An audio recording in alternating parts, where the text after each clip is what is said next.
नमस्ते बच्चों, विज्ञान के सेशन में आप लोगों का स्वागत है। वायु तथा जल का प्रदूषण हमारा चैप्टर कंप्लीट हो गया है और आज आप देख रहे होंगे प्रश्न और उत्तर का टर्न है। तो हम लोगों ने चैप्टर में जानकारी ले ली है, लेकिन अगर प्रश्नों के उत्तर भी मिल जाएं तो और इजी हो जाएगा आपके लिए। तो चलिए आज का पहला प्रश्न पढ़ते हैं। किन विभिन्न विधियों द्वारा जल का संदूषण होता है? पानी निम्नलिखित तरीकों से संदूषण होता है उसका। विभिन्न औद्योगिक इकाइयां हानिकारक रसायनों को नदियों तथा नालों में प्रवाहित करती हैं। ये उद्योग जल को रासायनिक संदूषण कहते हैं।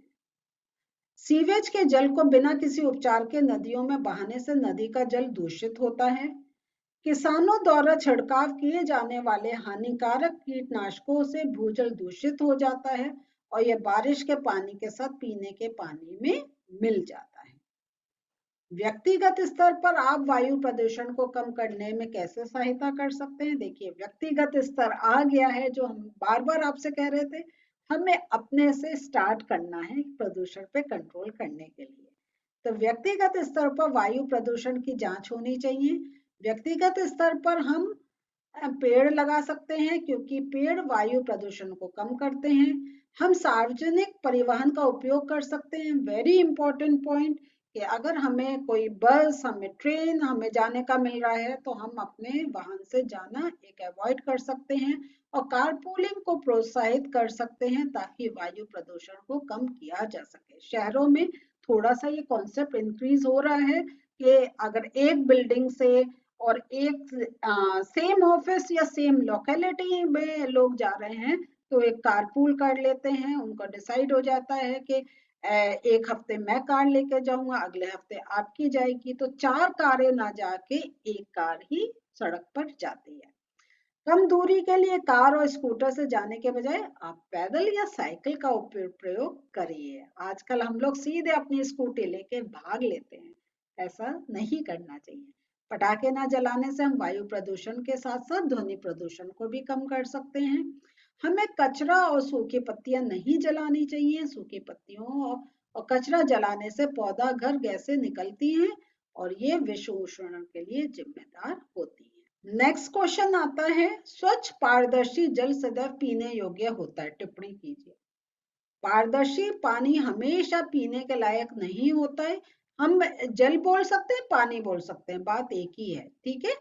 इसमें हानिकारक सूक्ष्मजीव, घुलनशील लवण और अन्य प्रदूषक शामिल हो सकते हैं। कुछ समय पानी शुद्ध दिखता है, लेकिन इसमें विघटित लवण या जीवाणु होते हैं जो हमारे लिए खतरनाक होते हैं। हमें पीने से पहले पानी को शुद्ध करना चाहिए। पानी को शुद्ध करके उबाल कर या पानी के शुद्धिकरण यंत्र से किया जा सकता है, जैसे फिल्टर। आप अपने शहर की नगर पालिका के सदस्य हैं। ऐसे उपायों की सूची बनाइए जिससे नगर के सभी निवासियों को स्वच्छ जल की आपूर्ति सुनिश्चित हो सके। देखिए, अब थोड़ा सा हमसे इमेजिनेशन करने के लिए कहा जा रहा है। तो हम निम्नलिखित उपाय कर सकते हैं। हानिकारक कीटाणु, रासायनिक और शारीरिक अशुद्धियों से मुक्त बनाने के लिए पानी का उचित उपचार किया जाना चाहिए। जल निकायों में निपटान से पहले पानी और रसायनों के उपचार के लिए कानून लाने चाहिए। किसी भी जंग टूटने और रिसाव से बचने के लिए जल के पानी की आपूर्ति करने वाले पाइपों का उचित रखरखाव करना चाहिए। जल संसाधनों को साफ रखने और पानी के संरक्षण की आदत बनाने के लिए जागरूकता कार्यक्रम आयोजित करने चाहिए। तो यह है कि अगर हमें एक प्रोसेस पता चल रहा है, हमें वो मैसेज आसपास अपने स्प्रेड करना चाहिए। देखो, मैंने ऐसे करा था, इससे मेरा खपत कम हुई, इससे मैंने रिसाइकिल करा तो ऐसे मुझे फायदा हुआ। तो अगर हम लगता है एक चीज से हमें फायदा हो रहा है, तो हमें वो स्प्रेड भी करना चाहिए, लोगों को बताना भी चाहिए, एनकरेज भी करना चाहिए कि आप भी ऐसा करिए। शुद्ध वायु तथा प्रदूषित वायु में अंतर स्पष्ट कीजिए। अब बताइए, शुद्ध वायु और प्रदूषित वायु। शुद्ध हवा में उचित मात्रा में गैसों का मिश्रण होता है जो जीवित रहने के लिए आवश्यक होता है।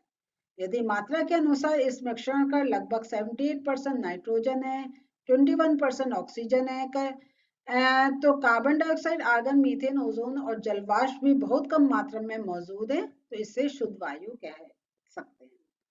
जब हवा अवांछित पदार्थों से दूषित हो जाती है जो जीवित और निर्जीव दोनों पर हानिकारक प्रभाव डालती है, तो इससे प्रदूषित हवा कह सकते हैं। उन अवस्थाओं की व्याख्या कीजिए जिनसे अम्ल वर्षा होती है। अम्ल वर्षा हमें कैसे प्रभावित करती है? जब सल्फर डाइऑक्साइड और नाइट्रोजन डाइऑक्साइड जैसे हानिकारक गैसें सल्फ्यूरिक अम्ल और नाइट्रिक अम्ल बनाने के लिए वातावरण में मौजूद जलवाष्प के साथ प्रतिक्रिया करती है, अम्ल वर्षा के साथ गिरता है, जिससे वर्षा अम्लीय हो जाती है। इसे अम्ल वर्षा कहते हैं। अम्ल वर्षा त्वचा की जलन का कारण बनती है, पौधों के अंकुरण को रोकती है, पुलों और भवनों के संक्षारण का कारण बनती है।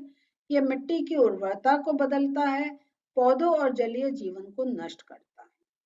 तो ये दोनों प्रश्न आपसे सेपरेट करके भी पूछे जा सकते हैं कि अम्ल वर्षा क्या होती है और इससे क्या प्रभाव पड़ता है, और दोनों को साथ भी पूछ सकते हैं। तो आप अपने क्वेश्चन के अकॉर्डिंग आप अपने आंसर को लिख सकते हैं।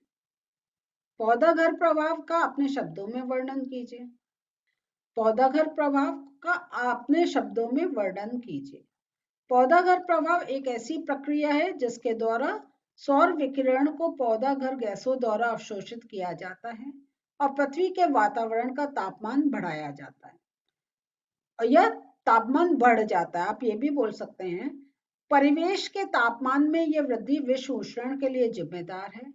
CO2, मीथेन, नाइट्रस ऑक्साइड, जलवाष्प इत्यादि जैसी गैसें ऊष्मा विकिरण का जाल बनाती हैं और इन्हें पौधाघर गैस कहा जाता है। पौधाघर का उपयोग अक्सर फूलों, सब्जियों, पौधों को उगाने के लिए किया जाता है। ये मुख्यतः होता है ठंडे क्षेत्रों में, कि जहाँ पे उनको प्रॉपर एक हीट नहीं मिल पाती है कि वो डेवलप हो पाए। अब हमारे वातावरण में पौधाघर गैसों की सांद्रता में वृद्धि के कारण जलवायु पर प्रतिकूल प्रभाव पड़ रहा है। ताजमहल की सुंदरता पर संकट का वर्णन कीजिए। आ गया ताजमहल फिर से प्रश्न रूप में। तो सल्फर डाइऑक्साइड और नाइट्रोजन डाइऑक्साइड जैसी गैसों के बढ़ने के कारण अम्ल वर्षा होती है। अम्ल वर्षा के कारण स्मारक के संगमरमर का संक्षारण होता है। इस घटना को संगमरमर कैंसर भी कहा जाता है। तो आपसे प्रश्न ये भी पूछ सकते हैं संगमरमर कैंसर क्या है, तो यही आपका उत्तर जाएगा। मथुरा तेल जो रिफाइनरी है से उत्सर्जित काजल कण जैसे निलंबित कणों का संगमरमर को पीला करने में योगदान। जल में पोषकों के स्तर में वृद्धि किस प्रकार जल जीवों की उत्तरजीविता को प्रभावित करती है? खेत में से धोए जाने वाले रसायनों, उर्वरक, खरपतवार नाशक, कीटनाशक आदि की अत्यधिक मात्रा तालाबों में प्रवेश करती है। ये शैवाल को पनपने के लिए पोषक तत्वों के रूप में कार्य करते हैं। एक बार जब ये शैवाल मर जाते हैं तो वे जीवाणु जैसे डिकम्पोजर के लिए भोजन का काम करते हैं। इस प्रक्रिया में इन तालाबों में बहुत सारी ऑक्सीजन का उपयोग होता है। इससे ऑक्सीजन स्तर में कमी आ जाती है और जलीय जीवों को मारता है या उनको हानि पहुंचाता है। अब आपको इसमें से बताना है कि कौन सा पौधा घर गैस नहीं है। बताइए कौन सा नहीं है? नाइट्रोजन। नाइट्रोजन तो प्लांट्स के लिए चाहिए ना।